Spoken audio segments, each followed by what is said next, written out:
ගුරුත්වාකර්ෂණ ශේෂ්ත්‍ර උගන්වපු කොටස් ටිකට අදාළ පාස් පේපර් ප්‍රශ්න ටික තමයි මෙතනදී සාකච්ඡා කරන්නේ. මුලින්ම මෙතනදී එක වගේ ප්‍රශ්නයකට සාකච්ඡා කරමු. මුලින්ම ඔතනදී 5 වෙනි ප්‍රශ්නයයි 15 වෙනි ප්‍රශ්නයයි 38 වෙනි ප්‍රශ්නයයි. අන්නේ ප්‍රශ්න තුනම එක වගේ එකම දෙයක් පරීක්ෂා කරලා තියෙන්නේ. අන්න ඒක ගැන ඒකදී සාකච්ඡා කරමු. ඕගොල්ලන්ට මෙතනදී උගන්වද්දී මෙන්න මෙහෙම දෙයක් ඉගෙනනවා. මේ තියෙන්නේ පෘථුවිය. එහෙම නැත්නම් කිසියම් ග්‍රහලොවක් නම් ග්‍රහලොවේ කේන්ද්‍රයේ සිටගෙන ඒකේ ඇතුළත කිසියම් ලක්ෂයකදී මෙන්න මේ වගේ ග්‍රහලොවේ කේන්ද්‍රයේ ඉඳගෙන ඒකේ ඇතුළත කේන්ද්‍රය ඉඳන් r දුරකින් ඒකේ ඇතුළත තියෙන ලක්ෂයකදී g ලියන්නේ කිව්වොත් එහෙම ඒක ලියන්නේ කොහොමද? g සමානයි g m බෙදීම capital R ඝනය වාරයක් simple r. හරිද? A level ප්‍රශ්නයක කීයටවත් මේ කියන එක ගැන කවදාවත් තාම අහලා නැහැ. හරිද? A level MCQ එකේම මේ ගැන එහෙම කවදාවත් තාම අහලා නැහැ. ඊට පස්සේ මෙතනදී මෙයාගේ පෘෂ්ඨයේ අරය මෙතනදී ගෝලයේ අරය capital R නම් අන්න ඒ වගේ ලක්ෂයක G සමානයි gm බෙදීම r වර්ගය පෘථිවි පෘෂ්ඨයේ. ඊට පස්සේ මෙතනදී පෘථිවියෙන් පිටත මේ වගේ simple r දුරකින් ඉන්න මේ වගේ ලක්ෂයක නම් g සමානයි gm බෙදීම simple r වර්ගය. හරිද? එහෙනම් ඊට පස්සේ ඔන්න ඔය ප්‍රදේශ තුනේදී සමීකරණ ටික මතක තියෙන්න ඕන. පෘථිවියේ කේන්ද්‍රයේ ඉඳගෙන simple r දුරකින් පෘථිවිය ඇතුලේ තියෙන ලක්ෂයක g. පෘථිවි පෘෂ්ඨයේ g. පෘථිවියේ සිට simple r දුරක් පෘථිවියෙන් එපිට පිහිටි ලක්ෂයකද නැත්නම් එළිය පිහිටි ලක්ෂයකදී g. හරිද? ඊට පස්සේ ඕකේදී මුලින්ම බලන්න 5 වෙනි ප්‍රශ්නය. බලන්න මේකේ තියෙනවා ග්‍රහ වස්තු දෙකක පෘෂ්ඨ මත g නිදහසේ වැටීමේ ත්වරණයන්හි අගයන් එකිනෙකට සමාන වනුයේ. එහෙනම් මෙතන පෘෂ්ඨ මත අහලා තියෙන්නේ. එහෙනම් මේකෙදී මෙතනදී 5 වෙනි ප්‍රශ්නය. එහෙනම් මේකෙදී ගත්තොත් එහෙම g සමානයි gm බෙදීම r වර්ගය. එහෙනම් මෙතනදී ගත්තොත් එහෙම එක ග්‍රහලවක් ගත්තොත් මෙතනදී එයාගේ අරය අපි r1 කියලා ගමු. ස්කන්ධයේ capital M1 කියලා ගමු. ඊට පස්සේ එයාගේ එහෙනම් g1 සමානයි පෘෂ්ඨය මත gm1 බෙදීම r1 ගේ වර්ගය. ඊට පස්සේ මෙතනදී ඊළඟට මෙතනදී m2 මෙතන r2 කියලා ගමු එයාගේ අරය. එහෙනම් මෙතනදී මෙයාගේ g2 සමානයි gm2 බෙදීම r2 ගේ වර්ගය. එහෙනම් මෙතනදී gm1 මේ දෙන්න සමාන නම් මෙතනදී g1 හා g2 ගේ අගයන් සමාන වීමට අවශ්‍යතාවය අහන්නේ තෘප්ත කරන්න ඕන කරුණ. එහෙනම් මෙතනදී g1 සමානයි g2 නම් එහෙනම් කොහොමද වෙන්නේ? මෙන්න gm1 බෙදීම r1 ගේ වර්ගය gm2 බෙදීම r2 ගේ වර්ගය. එහෙනම් මෙතනදී මේ g ට මේ g කපලා යන. එහෙනම් මෙතනින් එනවා මොකද්ද? මෙතනින් සුළු කරලා ගන්න පුළුවන් m1 r1 වර්ගය සමානයි m2 r2 වර්ගය. එහෙනම් මෙතනදී m1 බෙදීම m2 සමානයි r1 වර්ගය බෙදීම r2 වර්ගය. එහෙනම් මෙතනදී උත්තර විදියට කියවගෙන ගියොත් එහෙම ග්‍රහයන්ගේ ස්කන්ධවල අනුපාතය ඒවායේ අරයන්ගේ වර්ගවල අනුපාතයට සමාන විය යුතුය. එහෙනම් මෙන්න මෙතනදී 5 වෙනි ප්‍රශ්නෙට පිළිතුරු අංක 2 කියන එක ගන්න පුළුවන්. පිළිතුරු 2. හරිද? ඊට පස්සේ ඊළඟට මීට සමාන ප්‍රශ්නයක් තමයි 15 වෙනි ප්‍රශ්නය. ඉස්සෙල්ලා සාකච්ඡා කරපු ප්‍රශ්නය වගේමයි. එහෙනම් ඒකෙදි කොහොමද තියෙන්නේ 15 වෙනි ප්‍රශ්නෙත් ගුරුත්ව ත්වරණයේ අගයන් සමානයි කියලා. එහෙනම් මෙතනදී g සමානයි gm බෙදීම r වර්ගය. එහෙනම් මෙතනදී x සහ y කියලා ඉස්සෙල්ලා අපි r1 r2 කියලා සලකපු වගේම දෙන්නෙක් ඉන්නවා. එහෙනම් මේ දෙන්න අතර සම්බන්ධයක් අහන්න. එහෙනම් මේ දෙන්න අතර සම්බන්ධය මෙතනදී ලියුවොත් එහෙම g mx බෙදීම rx ගේ වර්ගය සමානයි g my බෙදීම ry ගේ වර්ගය. එහෙනම් ඊට පස්සේ මේ දෙන්න සුළු කරලා ගන්න පුළුවන් මෙතනදී mx ry ගේ වර්ගය බෙදීම my අරක මේ පැත්තට ගුණ කළා මෙතන rx ගේ වර්ගය g ට g කපලා ගියා. එහෙනම් මෙතන සමානයි 1යි. එහෙනම් ওই විදියට උත්තරය තියෙනවා. උත්තරය අංක 2 කියන එක. එහෙනම් 15 වෙනි ප්‍රශ්නෙට පිළිතුරු අංක 2 කියන එක ගන්න පුළුවන්. පිළිතුරු අංක 2 කියන එක ගන්න පුළුවන්. ඊට පස්සේ ওই වගේම ප්‍රශ්නයක් තමයි 38 වෙනි එක. 38 වෙනි එකේ බලන්න. මෙතනදී 38 වෙනි ප්‍රශ්නේ කියන්නේ මෙතනදී අරය කැපිටල් R A වූ ඒකාකාර හරිද ගෝලාකාර කැපිටල් A නම් ග්‍රහයකගේ සහ අරය කැපිටල් R B වූ ඒකාකාර ගෝලාකාර B නම් ග්‍රහයකගේ පෘෂ්ඨ මත ගුරුත්වත්වරණයන් සමාන වේ. A ස්කන්ධය B ස්කන්ධය වගේ දෙගුණයක් නම් ඒ අතර සම්බන්ධයක් තමයි අහන්නේ. එහෙනම් මෙතනදී ওই පෘෂ්ඨ අතර ওই සම්බන්ධය තියෙනවා නම් මොකක්ද ඒකේ අර්ථය වෙන්නේ? මෙන්න මේ සමීකරණය එකපාර අපිට මේ සම්බන්ධය එකපාරට ලියන්න පුළුවන්. ඒක ලිව්වොත් එහෙනම් මේ 38 වෙනි ප්‍රශ්නේ. එහෙනම් මෙතනදී කොහොමද වෙන්නේ? MA බෙදීම RA වර්ගය සමාන වෙන්න ඕන MB බෙදීම RB ගේ වර්ගයට. now ඊට පස්සේ මේකෙදි කියනවා අන්තිමට A ස්කන්ධය B ස්කන්ධය මෙන් දෙගුණයක්ලු. එහෙනම් මෙයාගේ ස්කන්ධය මෙතනදී M නම් කැපිටල් M නම් මෙයාගේ ස්කන්ධය 2m වෙන්න ඕන. හරිද? A ස්කන්ධය B ස්කන්ධය මෙන් දෙගුණයක් වේ. එහෙනම් මෙතනදී 2m බෙදීම RA ගේ වර්ගය සමානයි මෙතනදී M බෙදීම RB ගේ වර්ගය. එහෙනම් මෙතනදී මෙයාට මෙයා කපලා ගියා. එහෙනම් මෙතනදී ගත්තොත් එහෙම RA සමානයි. එහා පැත්තට ගුණ කරාට පස්සේ මූල 2යි RB කියලා එන්නේ. එහෙනම් මෙතනදී 38 වෙනි ප්‍රශ්නෙට පිළිතුර 1. පිළිතුර 1 කියන එක ගන්න පුළුවන්. හරිද? ඊට පස්සේ බලන්න 6 වෙනි ප්‍රශ්නය. හරිද? 6 වෙනි ප්‍රශ්නයයි 7 වෙනි ප්‍රශ්නයයි 9 වෙනි ප්‍රශ්නයයි 16 වෙනි ප්‍රශ්නයයි එක වගේ. අපි මේ ප්‍රශ්න හතර එකට බලමු. එහෙනම් මෙතනදී 6 වෙනි ප්‍රශ්නේ කියන්නේ කැපිටල් M පෘථිවියේ ස්කන්ධයේද කැපිටල් G ගුරුත්වාකර්ෂණ නියත නම් පෘථිවි කේන්ද්‍රයේ සිට සිම්පල් R දුරකින් පෘථිවියෙන් පිටත පිහිටි. එහෙනම් මෙතනදී ගත්තොත් එහෙම මේ තියෙන්නේ පෘථිවිය නම් එයාගේ ස්කන්ධය කැපිටල් M නම් එයාගේ පිටතින් පිහිටි ලක්ෂයක කොහොමද මේක ප්‍රකාශ කරන්නේ? මෙතනදී G සමානයි GM බෙදීම R වර්ගය. එහෙනම් එතකොට ඒකට ගැලපෙන උත්තරය වෙන්නේ උත්තරය අංක 4 කියන එක. 6 වෙනි ප්‍රශ්නේ පිළිතුර 4 කියන එක. 6 වෙනි ප්‍රශ්නේ පිළිතුර 4 කියන එක. ඊසේ 7 වෙනි ප්‍රශ්නේ බලන්න. පෘථිවියේ ස්කන්ධයේ කැපිටල් M ද සර්වත්‍ර ගුරුත්වාකර්ෂණ නියතයේ G ද නම් පෘථිවි මැදයේ සිට කැපිටල් R දුරකින්. එහෙනම් මෙතනදී ගත්තොත් එහෙම මේ 6 වෙනි ප්‍රශ්නය 7 වෙනි එක ගත්තොත් එහෙම 7 වෙනි එකේ කියලා තියෙන්නේ පෘථිවි මැදයේ ඉඳගෙන. ඔන්න පෘථිවිය මේ මැදයේ ඉඳගෙන කියලා කියන එකේ අදහස කේන්ද්‍රයේ ඉඳගෙන කියන එක. එහෙනම් ඒකේ ඉඳගෙන කැපිටල් R දුරකින්. එහෙනම් මෙතනදී ගත්තොත් එහෙම මේකෙදී මේක G සමානයි GM බෙදීම R වර්ගය. හරිද?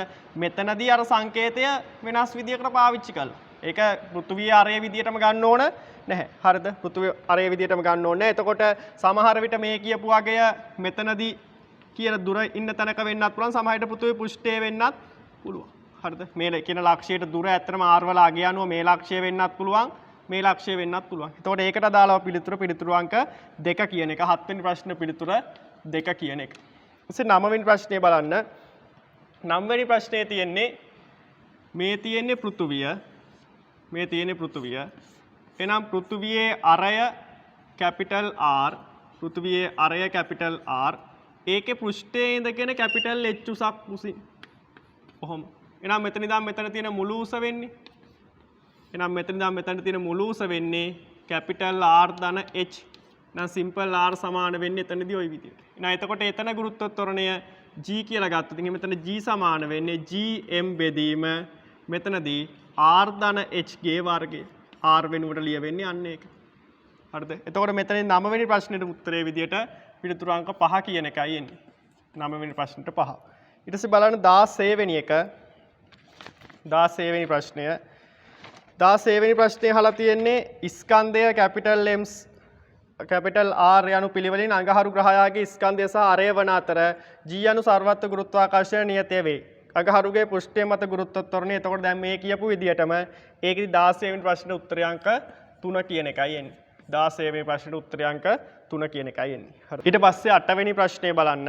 8 වෙනි ප්‍රශ්නේ කියනවා පෘථුවිය මතදී බර 760 නිව්ටන් වූ මිනිසෙක් සඳ වෙත ගමන් කරයි. සඳෙහි ස්කන්ධයේ කැපිටල් M ද එහි අරයද කැපිටල් R දන් සර්වත්‍ර ගුරුත්වාකර්ෂණ නියතයේ G ද නම් සඳ මතදී මිනිසාගේ බර SI එකක මගින්. එහෙනම් මෙතනදී පෘථුවිය මතදී බර දීලා තියෙනවා 760 නිව්ටන්.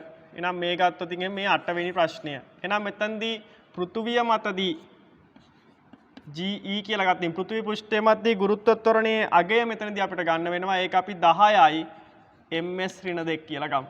හරිද? එහෙනම් මෙතනදී ගත්තොත් එහෙම අපි දන්නවා මෙතනදී ස්කන්ධය සමානයි ගුරුත්වාකර්ෂණ බලය බෙදීම ගුරුත්වත්වරණය.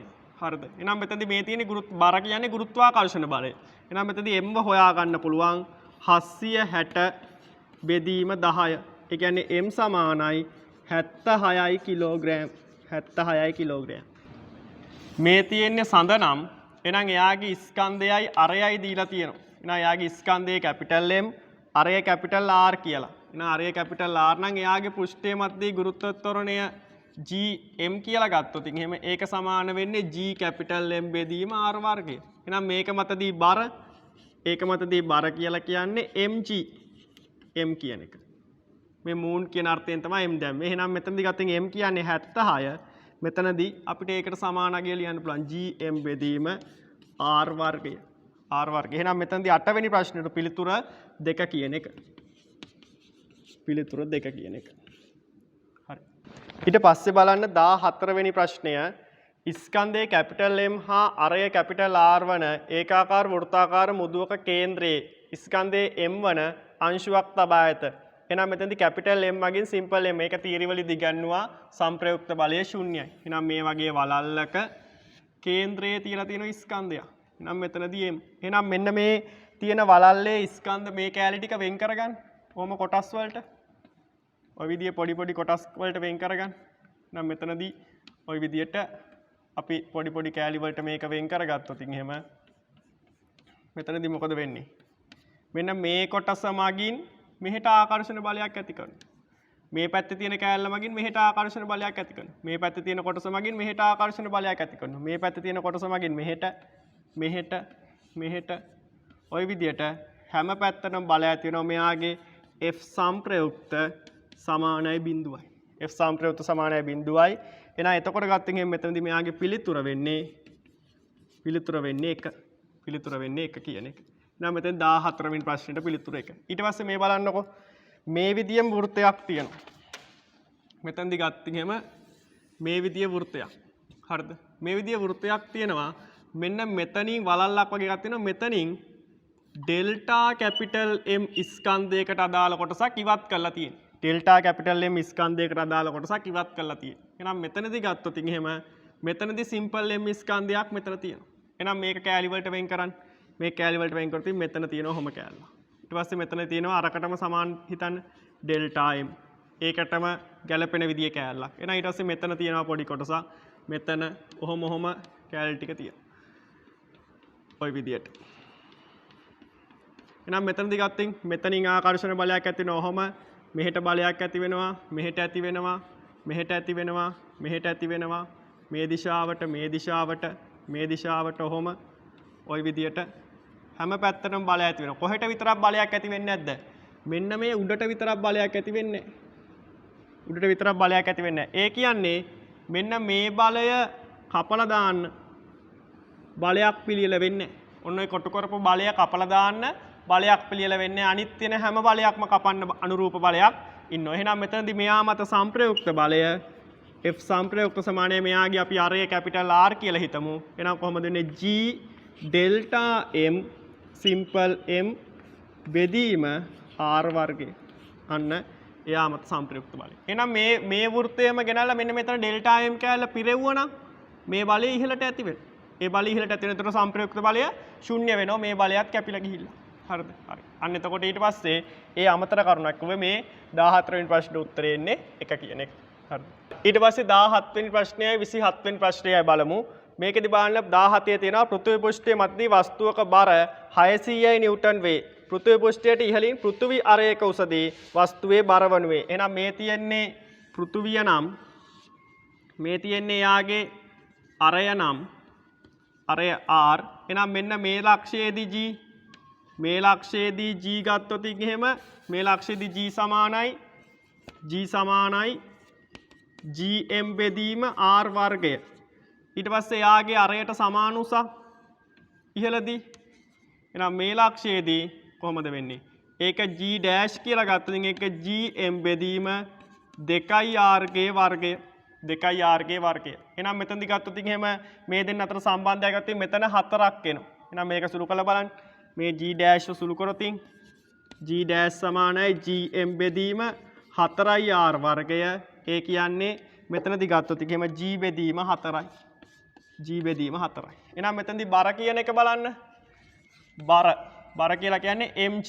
එහෙනම් මෙතන තියෙන ස්ථානය අනුව m වෙනස් වෙන්නේ නැහැ. වස්තුව මෙතන තිබ්බත් ස්කන්ධය m, මෙතන තිබ්බත් ස්කන්ධය. එහෙනම් ගුරුත්වාකර්ෂණයේ වෙනස් වීම අනුව නැත්නම් ගුරුත්වාකර්ෂණ ශේෂ්ඨ තීව්‍රතාවයේ වෙනස් වීම අනුව බර වෙනස් වෙනවා. එහෙනම් මෙතන ඉඳගෙන මෙතනට යනකොට මෙතන ඉඳගෙන මෙතනට යනකොට මෙතන ඉඳගෙන මෙතනට යනකොට මොකද වෙන්නේ? ගුරුත්වාකර්ෂණය 4 ගුණයකින් අඩු වෙනවා. එහෙනම් මෙතනදී බර 600ක් නම් 600යි නිව්ටන් නම් එහෙනම් මේක 4 ගුණයකින් අඩු කරලා හරස්සේ මෙතනදී 600 බෙදීම 4යි. ඒ කියන්නේ 150යි නිව්ටන්. 150යි නිව්ටන්. එහෙනම් පිළිතුර වෙන්න ඕන උත්තරේ අංක 1 කියන එක. උත්තරේ අංක 1 කියන එක. ඕනනම් ඉතින් මේක සමානුපාතික ක්‍රමයකින් මෙහෙම හදන්නත් පුළුවන්. බර කියන කෙනා ස්කන්ධය වෙනස් වෙන්නේ නැති හින්දා බර කියන එක්කෙනා අනුලෝමව සමානුපාතිකයි g ට. එහෙනම් මෙතනදී ගත්තොත් එහෙම 600 අනුලෝමව සමානුපාතිකයි g ට ඒක 1. ඊට පස්සේ අතනදී බර අපි w කියලා ගත්තේ w අනුලෝමව සමානුපාතිකයි g බෙදීම 4ට. එහෙනම් ඒක 2. එහෙනම් මෙතනදී ගත්තොත් එහෙම ඒක සුළු කරොත් 600 බෙදීම w සමානයි මෙතනදී g බෙදීම 4. එහෙනම් මෙතනදී w සමානයි 600 බෙදීම 4 කියලා සුළු වෙනවා. ඒ කියන්නේ 150යි නිව්ටන්. එහෙම හදන්නත් පුළුවන්. එහෙම හදන්න යන්න එපා. මේක මෙතනදී මේ කරුණත් හිතින් හිතා ගන්න. g බෙදීම 4ක් වෙනවා කියලා. එහෙනම් 4 ගුණයකින් අඩු වෙනවා. එහෙනම් 4 ගුණයකින් අඩු වෙනකොට මොකද වෙන්නේ? මෙයත් 4 ගුණයකින් අඩු වෙනවා. හරිද? 4 ගුණයකින් අඩු වෙනවා. එතකොට මෙතනදී ඒකට උත්තරේ අංක 1 කියන එක ගන්න පුළුවන්. හරිද? ඊට පස්සේ බලන්න ඒකත් එක්කම 27 වෙනි ප්‍රශ්නය. 27ත් ඒ වගේමයි. මොකද්ද බලන්න? පෘථුවිය මතු පිටදී වස්තුවකට 100යි නිව්ටන් බරක් ඇත. පෘථිවි පෘෂ්ඨයේ සිට පෘථිවි ආරයට සමාන උසකට රැගෙන ගිය විට එහි බර වනුයේ. එහෙනම් ඒකත් මොකද වෙන්නේ? මේ තියෙන දේම තමයි එහෙනම් 4 ගුණයකින් අඩු වෙන්න ඕන. 4 ගුණයක් වෙන්න ඕන. එහෙනම් මෙතනදී 4 ගුණයකින් අඩු වීම සිදු වෙන්න ඕන.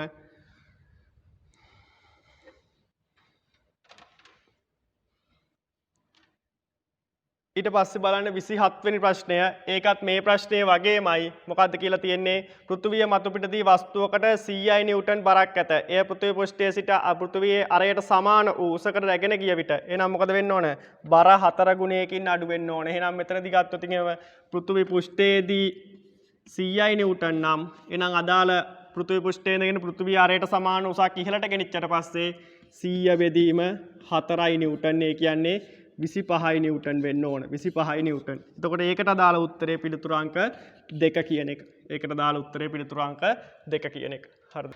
ඊට පස්සේ බලන්න 18 වෙනි ප්‍රශ්නය. මේක තියරි උගන්වද්දි මේ ප්‍රශ්නයට අදාළව කියලා දුන්නා. ඒ වුණාට මම නම් කියන්නේ මේ සූත්‍ර කටපාඩම් කරන්න යන්න එපා.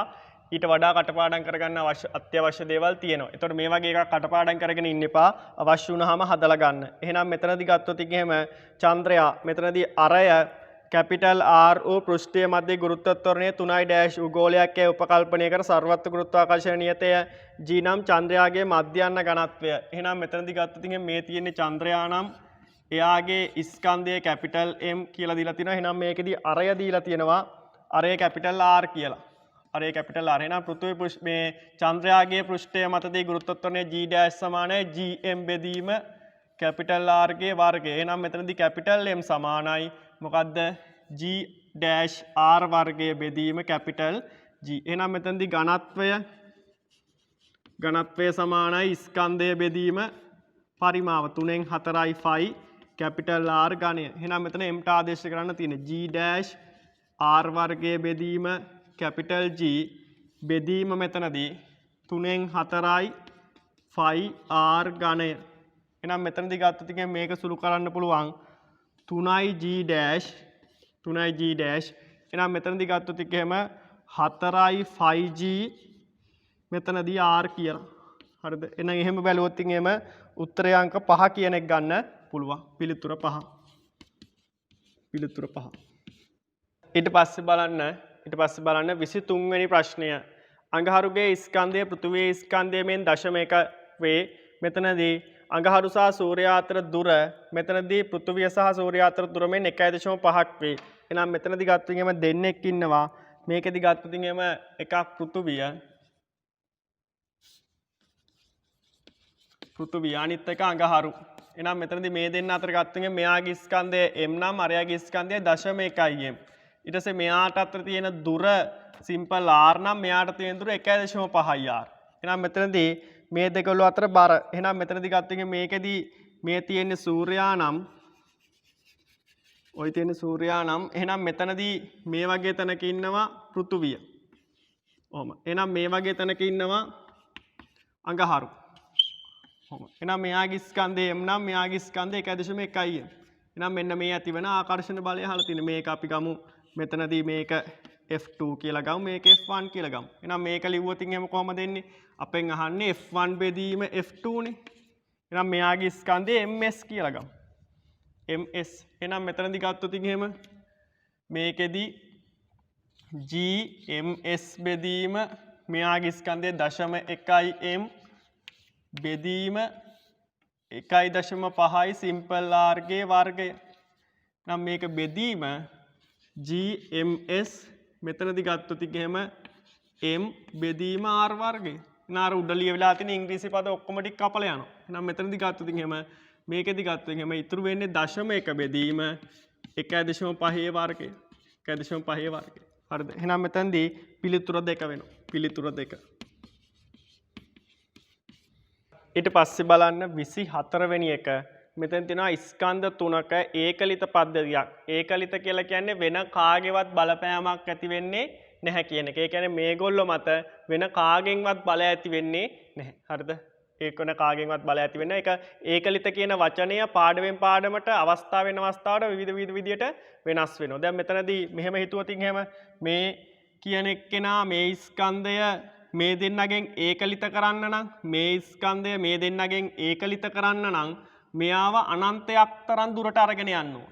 මේගොල්ලන්ගෙන් ඇතිවන බලපෑම නැති වෙන තරමට දුරට ගෙනියන්න ඕන. ඊට පස්සේ මෙතනදී දාරිත්‍රකයක්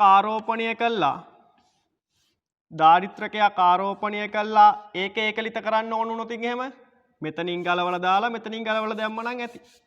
අන්න එතකොට ඒකලිතයි.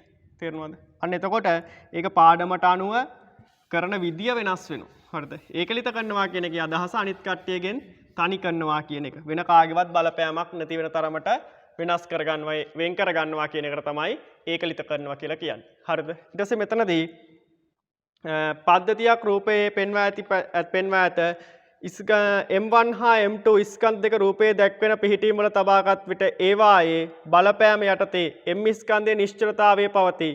සිම්පල් M1 දෙගුණ කළ විට කැපිටල් M තවදුරටත් නිශ්චලව පවතින්නේ R2 හි කවර අගයකට. එහෙනම් මෙතනදී M නිශ්චලතාවය ඉන්නවා කියන්නේ මෙන්න මෙයා මගින් මේ පැත්තට ඇති කරනවා කියලා හිතමු F2. මෙයා මගින් මෙහෙට ඇති කරනවා කියලා හිතමු F1. එහෙනම් මෙතනදී කැපිටල් M නිශ්චල නම් මොකද වෙන්නේ? F1 සමානයි F2. ඒ බල දෙක විශාලත්වයෙන් සමාන වෙන්න ඕනේ. එහෙනම් මෙතනදී ලිව්වොත් එහෙම G capital M simple M1 බෙදීම මෙතනදී R1 වල වර්ගය සමානයි capital M simple M2 බෙදීම R2 ගේ වර්ගය. එහෙනම් මෙතනදී මෙයාව දෙගුණයක් කරාම මෙතනදී මෙයා දෙගුණයකින් වැඩි කරාම මේ පැත්ත දෙගුණයකින් වැඩි වෙනවා. එහෙනම් මේ පැත්තේ මේ බලය දෙගුණයකින් වැඩි වෙනවා. එහෙනම් මේ පැත්තේ මේ බලය දෙගුණයකින් වැඩි වෙනකොට තාමත් නිශ්චලතාවයේ තියෙන නම් මේ පැත්තේ මේ බලයත් දෙගුණයකින් වැඩි වෙන්න ඕන. එහෙනම් මෙතනදී G වෙනස් කරන්නේ M වෙනස් කරන්නේ M2 වෙනස් කරන්නේ G වෙනස් කරන්න බෑ. ඇත්තටම මේ දෙන්න වෙනස් කරන්නේ නැහැ. මෙයාව වෙනස් කරන්න බෑ. මේ දෙන්න වෙනස් කරන්නේ. එහෙනම් වෙනස් කරන්නේ එකම එක්කෙනා මෙයා. එහෙනම් මේ පැත්ත දෙගුණයකින් වැඩි කරන්න නම් මේ ඉර යට තියෙන පදය ඒ කියන්නේ R2 වර්ගය කියන එක දෙගුණයකින් අඩු කරන්න ඕන. මෙයා දෙගුණයකින් අඩු කරන්න ඕන. එයා දෙගුණයකින් අඩු කරන්න R2ව මොකක් කරන්න ඕනද? R2ව මූල දෙක ගුණයකින් අඩු කරන්න ඕන. R2 කියන එක මූල දෙක ගුණයකින් අඩු කරන්න. එහෙනම් R2 කියන්නේ 2A. එහෙනම් 2A ව ගුණ කරන්න ඕනේ 1 යට මූල 2. එහෙනම් ඒ කියන්නේ මෙතනදී R2 මොන තත්ත්වයටපත් වෙනවද? මූල 2A තත්ත්වයටපත් වෙනවා. එහෙනම් මෙතනදී මෙයාව දෙගුණ කරාම මෙයා තවමත් නිශ්චලතාවය පවත්වා ගන්න මෙන්න මේ 2A කියන අගය මූල 2A කියන තත්ත්වයට. ඒ කියන එක ලිව්වොත් එහෙම 1.414A කියන තත්ත්වයට 1.5ට කිට්ටු වගේක් වෙන අන්න අර අගය දක්වා ළඟට ගේන්න ඕන. හරිද? එහෙනම් මෙතනදී පිළිතුර වෙන්නේ පිළිතුරු අංක 2 කියන එක. ඊට පස්සේ බලන්න 25 වෙනි ප්‍රශ්නය. රූපයේ දැක්වෙන පරිදි ස්කන්ධයන් MA හා MB වූ A හා B චන්ද්‍රිකා දෙකක් පිළිවෙලින් VA හා VB වේග සහිතව P නම් ග්‍රහයෙක් වටා වෘත්තාකාර කක්ෂ දෙකක ගමන් කරයි. කක්ෂවල අරයන් පිළිවෙලින් මෙච්චර වේ VA VB අනුපාතය අහන්නේ. එහෙනම් මෙතනදි ගත්තොත් එහෙම මේගොල්ලන්ගේ වේගයන්. එහෙනම් මෙයාගේ වේගය අපි VA කියලා ලකුණු කරොතින් මෙයාගේ වේගය VB. එහෙනම් මෙතනදි ගත්තොත් එහෙම අපි දන්නවා V සමානයි GM බෙදීම සිම්පල් R ගේ වර්ගමූලය. මොකද්ද මේ කක්ෂගත චන්ද්‍රිකාවක වේගය. හරිද? එතකොට ඒක කවුරු මත රඳා පවතින්නේ නැද්ද? මෙන්න මේක මතක තියාගන්න. ස්කන්ධය මත රඳා නොපවති. ස්කන්ධය මත රඳා නොපවති. එහෙනම් මෙතනදී ගත්තොත් එහෙම කැපිටල් G කැපිටල් M නියත. එහෙනම් V ප්‍රතිලෝමව සමානුපාතිකයි 1/8 R ගේ වර්ගමූලය. එහෙනම් මෙතනදී ගත්තොත් එහෙම VA ලියන්න පුළුවන් ප්‍රතිලෝමව සමානුපාතික 1/8 R වල වර්ගමූලය. VB ලියන්න පුළුවන් ප්‍රතිලෝමව සමානුපාතික 1/2 R ගේ වර්ගමූලය. එහෙනම් මේක 1 මේක 2 කියලා ගත්තා. අපෙන් අහන්නේ අනුපාතය VA බෙදීම VB. එහෙනම් මෙතනදී 1 බෙදීම 2 ගත්තා. VA බෙදීම VB. එහෙනම් එහෙම ගත්තට පස්සේ එනවා 1/8 වර්ගමූල R බෙදීම 1/8 වර්ගමූල 2R. එහෙනම් මෙතනදී ගත්තොත් එහෙම VA බෙදීම VB කියන එක සමාන වෙන්නේ මූල 2ට. එහෙනම් පිළිතුර 3 කියන එක ගන්න පුළුවන්. පිළිතුර 3.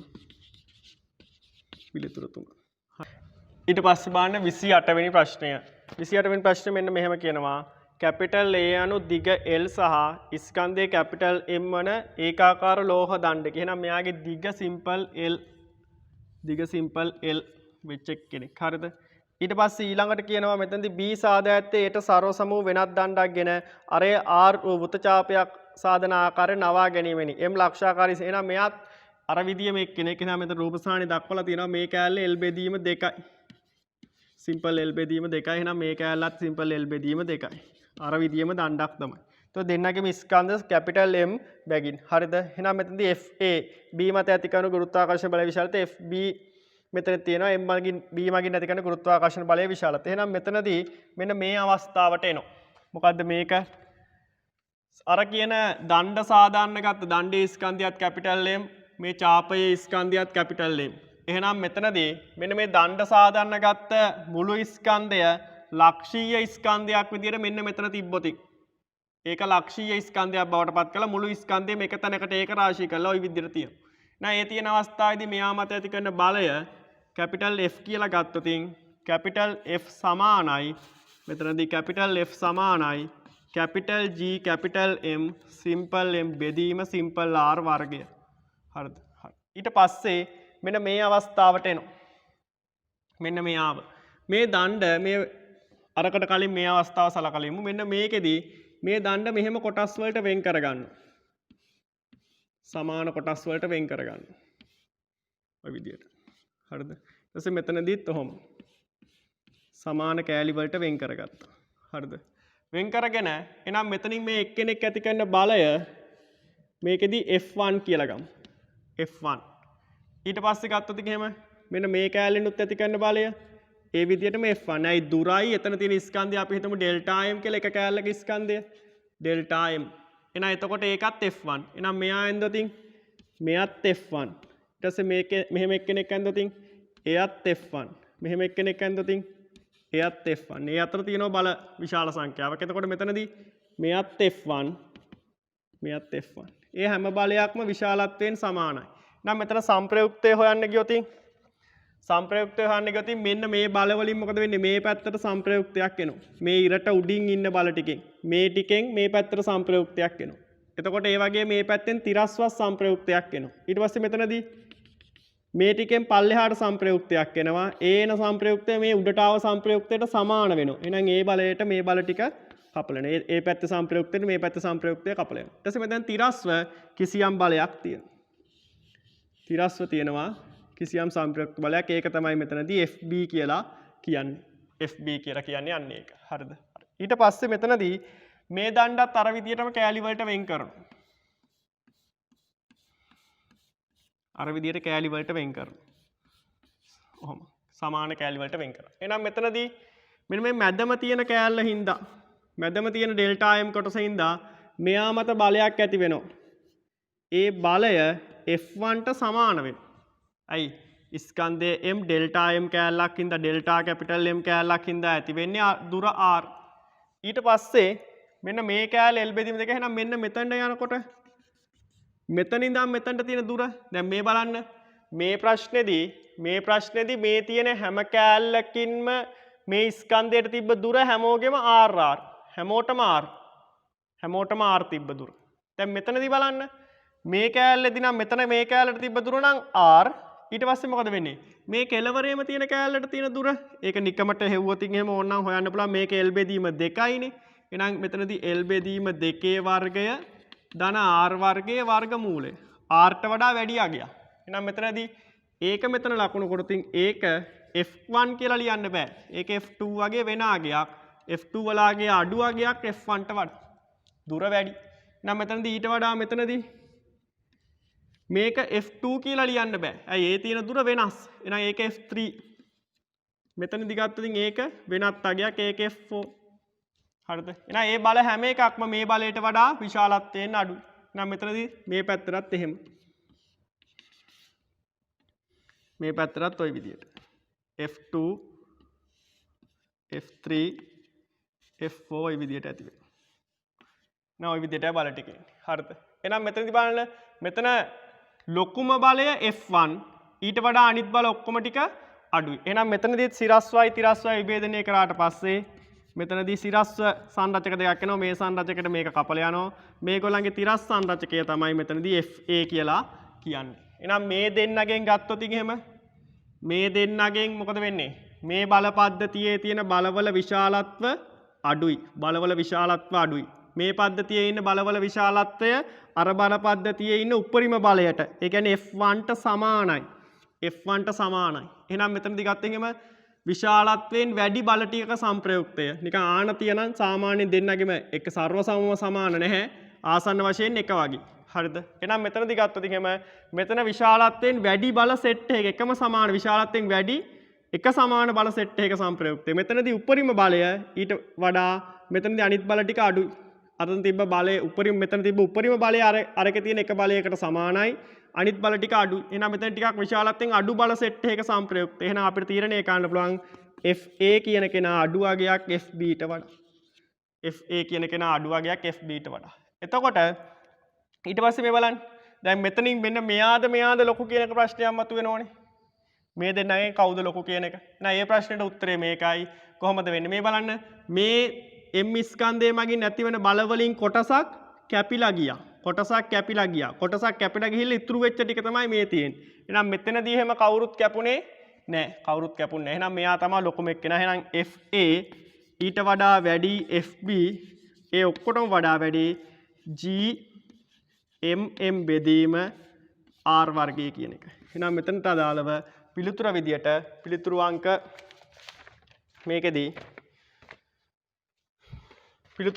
පිළිතුරු අංක මෙතනදී 4 කියන එක ගන්න පුළුවන්. පිළිතුර විදියට පිළිතුරු අංක 4 කියන එක ගන්න පුළුවන්. හරි. ඊට පස්සේ බලන්න මේකේ 30 වෙනි ප්‍රශ්නය. අංශු 3ක් අර්ධ වෘත්තයක් මත 4 වැන්න අර්ධ වෘත්තයේ කේන්ද්‍රය මත තබා ඇති සර්ව සම අංශු 4ක සැකැස්මවල් 3ක් ABC රූපයෙන් පෙන්වයි. කේන්ද්‍රයේ ඇති අංශුව මත අනෙක් අංශු 3 මගින් නැති කරන්නා වූ සඵල ගුරුත්වාකර්ෂණ බලවල විශාලත්ව පිළිවෙලින් FA FB හා FC නම් මෙතනදී ඒව අතර සම්බන්ධයක් තමයි මෙතනදී අහන්නේ. එහෙනම් මෙතනදී ගත්තොත් එහෙම මේ බලන්න. මේ කියන රූප සාහනේ පළවෙනි කැපිටල් A කියලා තියෙනවා. එහෙනම් මේකෙදි ගත්තොත් A කියන රූප සාහනට අදාළව මෙතනදී කොහොමද වෙන්නේ? මේ අංශුව මත මෙහෙට ආකර්ෂණ බලයක්, මෙහෙට ආකර්ෂණ බලයක්, මෙහෙට ආකර්ෂණ බලයක්. එහෙනම් මෙතනදී ගත්තොත් එහෙම මේ බලයට මේ බලය කපලා යනවා. මේ බලයට මේ බලය කපලා යනවා. එහෙනම් මෙතන සංප්‍රයුක්තය එන්නේ මෙන්න මේ බලයේ සංප්‍රයුක්තය විතරයි. ඕන විශාලත්ව අපිට සංකේත දාලා ලියන්නත් පුළුවන්. එහෙම අවශ්‍ය වෙන්නේ නැහැ. එහෙනම් මෙතනදී මේ බලය ඔහොම ඇති වෙනවා. මේ බලය ඔහොම ඇති වෙනවා. මේ බලය ඔහොම ඇති වෙනවා. එහෙනම් මේකෙන් කිසියම් විභින්න කොටසක් ඉහළට එනවා. ඒකටම සමාන කොටසක් මෙතනින් මෙහෙට එනවා. කිසියම් කොටසක් මෙහෙට එකතු වෙනවා. එහෙනම් යම් කිසි අගයක් තියෙනවා. එහෙනම් මෙතනදී මේ දෙක සම්පූර්ණයෙන් කැපිලා ගියා. මේ දෙකෙන් කිසියම් සහයෝගයක් ලැබුණා. එහෙනම් ඊට පස්සේ මේකෙදි ගත්තොත් මේ එතකොට මේ අවස්ථාවේදී ඔහොම. එහෙනම් මෙතනදී දැන් නම් මේ බල දෙකෙන් ලැබෙන සහයෝගී ඊටාම වැඩි. cos කෝණය මෙතනදී මේක f නම් මෙහෙට එන්නේ f cos θ නේ. මෙතන θ වල අගය කෝණයේ අගය ඊටාම අඩු වෙනවා. cos අගය අඩු වෙනකොට ඒකෙන් ලැබෙන දායකත්වය නැත්නම් බලය වැඩි අගයක් වෙනවා. එහෙනම් මෙතනදී ගත්තොත් එහෙම මේක e අවස්ථාව මේක c අවස්ථාව නම් මෙතනදී fa ඊට වඩා වැඩි අගයක් fb ඊට වඩා වැඩි අගයක් fc. මෙතනදී ගත්තොත් එහෙම උත්තරේ අංක 1 කියන එකයි හරියන්නේ. උත්තරේ අංක 1 කියන එකයි හරියන්නේ. හරිද? ඊට පස්සේ බලන්න ඊළඟට තියෙනවා දිග L වූ සරල අවලම්බයක් පොළවේ සිට චන්ද්‍රයා වෙතට ගෙන එන ලදී. පොළවේ සහ චන්ද්‍රයාගේ ගුරුත්ව ත්වරණයන් අතර අනුපාතය 6කි. නම් මෙතනදී අවලම්බයේ චන්ද්‍රයා මතදී ආවර්ත කාලය මෙතනදී මතදී එකම ආවර්ත කාලය දැක්වීමට නම් එහි දිග වෙන්න ඕන කීයක්ද කියලා අහන්නේ. එහෙනම් මෙතනදී අපි අත්දැකීමෙන් දැනගන්න ඕන මොකද්ද මෙතන අනුපාතය කියන එක හරියටම කොහොම බෙදුවහම කොහොම අනුපාතයද කියලා කියලා නැහැ. ඒනකට දැනගන්න ඕන මොකද්ද? Fe මොකද්ද? පෘථුවියේ ගුරුත්ව ත්වරණය නැත්නම් පෘථුවි පෘෂ්ඨයේදී ගුරුත්ව ත්වරණය වැඩි අගයක් මෙතනදී චන්ද්‍රයාගේ ගුරුත්ව ත්වරණයට වඩා නැත්නම් සඳේදී ගුරුත්ව ත්වරණයට වඩා. හරිද? හරි. එතකොට ඒකට එක හේතුවක් විදියට කියන්න පුළුවන් මොකද්ද? චන්ද්‍රයාට වායුගෝලයක් නොමැති වීම. වායුගෝලයක් නොමැති වීමට එක හේතුවක් තමයි ගුරුත්ව ත්වරණයේ අඩු අගය. ගුරුත්ව ත්වරණයේ අගය අඩු වීම. ගුරුත්ව ත්වරණයේ අගය අඩු වීමෙන්ද මේ පාඩමේදී ඉස්සරහට ඉගෙන ගන්න තියෙන චන්ද්‍රයා මතදී වියෝග ප්‍රවේගය අඩු අගයක්. වියෝග ප්‍රවේගය අඩු අගයක්. ඒකින්ද යාට වායුගෝලයක් නැති වෙනවා. වායුගෝලයක් නැති වෙනවා. හරිද? එහෙනම් මෙතනදී ගත්තොත් එහෙම මෙන්න මෙහෙම වෙනවා. එහෙනම් මෙතනදී ගත්තොත් එහෙම GE බෙදීම GM කියන එක සමානයි 6යි. හරිද? එහෙනම් ලොකු වගේ බෙදීම පොඩි වගේ 6යි. එහෙනම් මෙතනදී අපි දන්නවා GM සමානයි G බෙදීම 6යි. එහෙනම් මෙතනදී අවලම්බය ඔහොම තියෙනවා නම් එයාගේ ගුරුත්ව කේන්ද්‍රයට දිග වෙන්න ඕන මේක.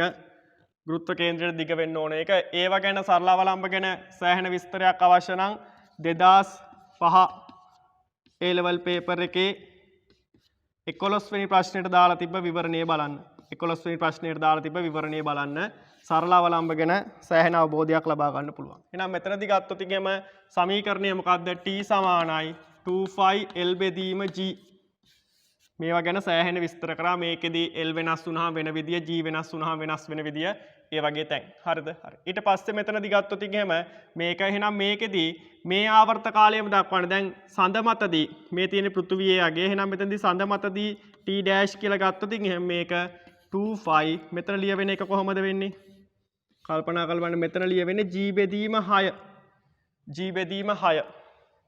එහෙනම් G බෙදීම 6 එතන ලියවෙනවා නම් මෙතන මේ අගයම අර අගයට සමාන වෙන්න මේ 6 කැපිලා යන්න ඕනේ. එහෙනම් මෙතන ලියවෙන්න ඕනේ මොකද්ද? L බෙදීම 6 කියන එක.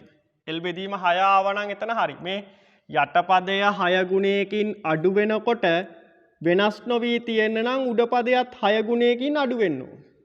බලන්න කල්පනා කරලා. යටපදය 6 ගුණයකින් අඩු වෙනකොට වෙනස් නොවි තිබීමට නම් උඩ පදයට 6 ගුණයකින්ම අඩු වෙන්න ඕනේ. එහෙනම් මෙතනදී චන්ද්‍රයා මතදී අවලම්බයේ දිග වෙන්න ඕනේ L බෙදීම 6යි. එහෙනම් එතනදී L බෙදීම 6යි වෙන්න ඕනේ. එහෙනම් මෙතනදී උත්තරය වෙන්නේ L බෙදීම 6 දක්වා අඩු කළ යුතුයි. පිළිතුර 4. පිළිතුර 4. බලන්න මෙතන තියෙන 33 වෙනි ප්‍රශ්නය. 33 වෙනි ප්‍රශ්නය. ස්කන්ධ දෙකක් අතර දුර දෙගුණ කළහොත් ඒවා අතර ගුරුත්වාකර්ෂණ බලය අඩු වන සාධකය. එහෙනම් මෙතනදී ස්කන්ධ දෙකක් අතර ඇතිවන බලය වෙන්නේ GM1 M2 බෙදීම R වර්ගයනේ. එහෙනම් මෙතනදී F ප්‍රතිලෝමව සමානුපාතිකයි R වර්ගයට. එහෙනම් මෙයා දෙගුණයකින් වැඩි කරොතින් මෙයා දෙගුණයකින් වැඩි කරොතින් මෙයා 4 ගුණයකින් අඩු වෙනවා. 4 ගුණයකින් අඩු වෙනවා. එතකොට මෙතනදී උත්තරය වෙන්නේ උත්තරය අංක 2 කියන එක. උත්තරය වෙන්නේ උත්තරය අංක 2 කියන එක. ඒ 33 වෙනි ප්‍රශ්නය. 33 වෙනි ප්‍රශ්නය. ඊට පස්සේ බලන්න 34 වෙනි ප්‍රශ්නය. 34 වෙනි ප්‍රශ්නේ ගත්තොත් ඉතින් මේකේ තියෙනවා S චන්ද්‍රිකාවක් E පෘථුවිය වටා ඉලිප්සාකාර කක්ෂයක ගමන් කරයි. A ලක්ෂයේදී චන්ද්‍රිකාවේ වේගය v නම් B ලක්ෂයේදී වේගය. එහෙනම් මෙතනදී මේකට අර වෘත්ත චලිතයේ සමීකරණය හරියන්නේ නැහැ. මේක වෘත්ත චලිතයක් නෙවෙයිනේ. එහෙනම් මේක ඉලිප්සාකාර පතයක යනකොට අපිට මේකට දාන්න වෙන්නේ කෝණික ගම්‍යතා සංස්ථිති නියමය. එහෙනම් කෝණික ගම්‍යතා සංස්ථිති නියමය හරිද කියලා අහුවොත් එහෙම ඔව් මේකට ව්‍යාවර්තයක් නැහැ. දැන් මේ බලන්න මේ තියෙන්නේ ග්‍රහලෝක නැත්තම් පෘථුවිය නම් පෘථුවිය වටා මේ ගමන් ගන්නකොට මෙතනදී ඔහොම යන වෙලාවේදී එයා මත ඇති වෙලා තියෙන එකම බලය වෙන ගුරුත්වාකර්ෂණ බලය මොකද වෙන්නේ? මෙයා හරහා ගමන් කරනවා. නම් පෘථුවිය වටා ගත්තම ඒකට හරහා බාහිර ව්‍යාවර්තයක් නෑ. එයා ගමන් කරනා වෘත්තාකාර පතයට දාලා බාහිර ව්‍යාවර්තයක් මෙතනදී චන්ද්‍රිකාවට නෑ. එයාගේ ඇතිවන බලයේ ක්‍රියාරේඛාව දික් කරොතින් ඒක පෘථුවිය හරහා ගමන් කරන. පෘථුවි කේන්ද්‍රය හරහා ගමන් කරනවා. එතකොට මෙයා ගමන් ගන්නේ පෘථුවි කේන්ද්‍රය වටානේ. එතකොට මෙයාට මොකක් නැද්ද? බාහිර ව්‍යාවර්තයක් නෑ. එහෙනම් මොකද්ද වෙන්නේ? මෙතනදී කෝණික ගම්‍යතා සංස්ථිති නියමය. ගම්‍යතා සංස්ථිති නියමය යොදන්න පුළුවන්. කෝණික ගම්‍යතා සංස්ථිති නියමය යොදන්න පුළුවන්. ඊට පස්සේ තව දෙයක් තමයි මෙතනදී මේකද යොදනකොට තව වැදගත් දෙයක් තමයි රේඛීය ගම්‍යතාවේ ගූර්ණය සමානයි මෙතනදී කෝණික ගම්‍යතාව. රේඛීය ගම්‍යතාවේ ගූර්ණය සමානයි කෝණික ගම්‍යතාව. අන්න ඒකත් මතක තියාගන්න. එහෙනම් මෙතනදී මේ අවස්ථාවේදී මෙතන A ලක්ෂය මෙතන B ලක්ෂය නම් A ලක්ෂයේදී රේඛීය ගම්‍යතාවය ගත්තොත් ඉතින් මොකද්ද වෙන්නේ? මෙතනදී MV වැඩි කිරීම එකේ ගූර්ණය වෙන්නේ 4D කියන එක. 4D. ඊට පස්සේ මෙතනදී B ලක්ෂයේදී වේගය ඕනේ එක අපි VB කියලා ගමු. මෙතනදී එහෙනම් M වැඩි කිරීම ඒක VB. එහෙනම් වැඩි කිරීම මෙතනදී D කියන එක. එහෙනම් මෙතනදී ගත්තේ D ට D කපල යනවා M ට M කපල යනවා. VB සමානයි 4V කියලා උත්තරේ එනවා. දැන් මෙතනදී උත්තරේ අංක 5 කියන එක ගන්න පුළුවන්. ඊට පස්සේ බලන්න 40 වෙනි ප්‍රශ්නය. අභ්‍යවකාශ වස්තුවක් එක්තරා අවස්ථාවේදී පෘථිවියේ හා චන්ද්‍රයාගේ කේන්ද්‍රාකර්ණ රේඛාවේ මධ්‍ය ලක්ෂයේ ස්ථානගත වී ඇත. චන්ද්‍රයාගේ ස්කන්ධය මෙතනදී පෘථිවියේ ස්කන්ධය මෙන්න මෙච්චර අගයක් කියලා තියෙනවා. ඊට පස්සේ පෘථිවිය සහ චන්ද්‍රයාගේ කේන්ද්‍ර අතර දුර මෙතනදී පෘථිවියේ අරයමෙන් 60 ගුණයක් ලෙස උපකල්පනය කරන පෘථිවිය සහ චන්ද්‍රයාගේ දෙකේම ගුරුත්වාකර්ෂණය නිසා වස්තුවට ඇතිවන ත්වරණය ආසන්න වශයෙන්. එහෙනම් මෙතනදී අපිට ගන්න පුළුවන් මෙහෙම. මේ තියෙන්නේ පෘථිවිය කියලා ගමු. එයාගේ ස්කන්ධය කැපිටල් M. මේ තියෙන්නේ චන්ද්‍රයා කියලා ගමු. එහෙනම් මෙතනදී එයාගේ ස්කන්ධය 0.123යි කැපිටල් M. හරිද? එහෙනම් මෙතනදී මෙයාගේ කේන්ද්‍රය මෙයාගේ කේන්ද්‍රය. එතකොට මේ දෙන්නගේ කේන්ද්‍ර අතර දුර මෙතනදී 60R කියලා දීලා තියෙනවා. 60R. හරිද? එහෙනම් මෙන්න මෙයාගේ අරය තමයි R කියලා ඔය කියන්නේ. එහෙනම් මෙතනදී මෙන්න මේ දෙන්නගේ කේන්ද්‍රාකර්ණ රේඛාවේ මධ්‍ය ලක්ෂයේ තමයි මේ අභ්‍යවකාශ වස්තුව ඉන්නේ. එහෙනම් මධ්‍ය ලක්ෂයේ ඉන්නේ. එහෙනම් මෙන්න මෙතන. එහෙනම් එතනට තියෙන දුරවල් ගත්තොත් එහෙම මෙතනදී මේක 30R මෙතනදී මේක 30R. එහෙනම් මෙතනදී ගත්තොත් එහෙම පෘථුවිය දෙසට. එහෙනම් පෘථුවියේ ගුරුත්වාකර්ෂණය නිසා මෙතනදී පෘථුවිය දෙසට තියෙනවා පෘථුවි ගුරුත්වජ ත්වරණය. එහෙනම් මෙතනදී පෘථුවිය මගින් අදාළ ලක්ෂය ඇති කරන ගුරුත්ව ත්වරණය. හරිද? එහෙනම් ඊට පස්සේ මෙතනදී අභ්‍යවකාශ වස්තුව තියෙන ලක්ෂයේ සඳ විසින් නැත්නම් චන්ද්‍රයා විසින් ඇති කරන ගුරුත්ව ත්වරණය මේ විදිහට අපිට මේක GM කියලා ගන්න පුළුවන්. මෙයා GE කියලා ලියන්න පුළුවන්. හරිද? ওই විදිහට. එහෙනම් මෙතනදී සංප්‍රයුක්ත ගුරුත්වාකර්ෂණ ශේෂ තීව්‍රතාව අහන්නේ. එහෙනම් මෙතනදී අපිට ලියන්න පුළුවන් G සංප්‍රයුක්ත අපිට පැහැදිලි ස්කන්ධයේ අගය වැඩි මෙයාගේ ඊට පස්සේ එහෙනම් මෙතන මෙයා තමයි ලොකු අගය වෙන්න ඕනේ. එහෙනම් මෙතනදී GE ඍණ GM කියලා ලියන්න පුළුවන්. නෑ ඒක තියෙන්නේ මේ දිශාවට. එහෙනම් මෙතනදී ගත්තෙන් GE වල අගය GM බෙදීම 30R ගේ වර්ගය 30R ගේ වර්ගය ඍණ මෙතනදී G වැඩි කිරීම 0.0123යි. මෙතනදී කැපිටල් M බෙදීම මෙතනදී 30R ගේ වර්ගය 30R ගේ වර්ගය. එහෙනම් ඊට පස්සේ මේක සුළු කිරීමක් තියෙන්නේ. එහෙනම් මෙතනින් ගත්තොත් G සංප්‍රයුක්ත සමානයි මෙතනින් අපිට පිටට ගන්න පුළුවන් GM බෙදීම R වර්ගය කියලා කොටස. හරිද? එහෙනම් මෙතනදී අපිට එනවා 1 ඍණ මෙතනදී 1 යට 900 මෙතන 30 වර්ගය 900යි. 1 යට 900 ඍණ මෙතනදී 0.0.123යි. මෙතනදී 900. නම් මෙතනදී ගන්න පුළුවන් G සංප්‍රයුක්ත. එහෙම ගන්න ගමන් තා පොඩි දෙයක් ගන්න පුළුවන්. මෙන්න මේ පෘථිවි පෘෂ්ඨයේදී මෙතන කැපිටල් R පෘථිවි පෘෂ්ඨයේදී ගුරුත්වාකර්ෂණය G කියලා ගත්තේ ඒක ලියන්නේ කොහොමද? Gm බෙදීම R වර්ගය. පෘථිවියේ ආරය පෘථිවි පෘෂ්ඨයේදී. එහෙනම් මෙතන පෘථිවි පෘෂ්ඨයගේ මෙන්න මෙතනට ආදේශ ගන්න පුළුවන් G වාරයක්. මෙතනදී ඉර යටට 900. එහෙනම් මෙතනදී එකෙන් අඩු වෙනකොට මෙතනදී 7යි 9න් 2ක් 7යි ඊට පස්සේ 9න් 1ක් 8යි මෙතන 9යි ඔය විදියට. එහෙනම් මෙතනදී ගත්තට පස්සේ මේක ලියන්න පුළුවන් අපිට G මෙතනදී ගන්න පුළුවන් අපිට මේක ආසන්න වශයෙන් කියලා කියනවනේ. එහෙනම් මෙන්න මෙයා ආසන්න කරනවා. මෙතන 9 ඉලක්කම තියෙන හින්දා මෙතන ආසන්න කරනකොට මෙතන 9 ඉලක්කමක් හදාගත්තා නම් කැපිලා යනවා. බලන්න ආසන්න කිරීමක් කරන්න ආසන්න වශයෙන් අහලා තියෙන්නේ ආසන්න කිරීමක් කරනකොට සුළු කරගන්නනේ. එහෙනම් මෙතනදී ගත්තේ මෙතන 9 ඉලක්කමක් තියෙනවා 9 කැපිලා යන විදිහට. ඕනනම් මේ කෑල්ල සම්පූර්ණයෙන් අත්හරින්නත් පුළුවන්. නැත්නම් මෙතන 9 කියලා දාගන්න. එහෙනම් මෙතනදී ගත්තේ 0.9යි 9 බෙදීම 9 වැඩි කිරීම 10 ඍණ 2 මේ බිංදු දෙක උඩින් ලිව්වා. එහෙනම් මෙතනදී එනවා G වැඩි කිරීම මෙතනදී එනවා 1.1 වැඩි කිරීම 10 ඍණ 3යි කියලා. එහෙනම් ඔන්න ඔකට ගැලපෙන උත්තරයක් තියෙනවා මෙතනදී උත්තරය අංක 2 කියන එක. පිළිතුර 2 කියන එක. මේ G පිටපස්සෙන් ලිව්වනම් හරි. හරිද?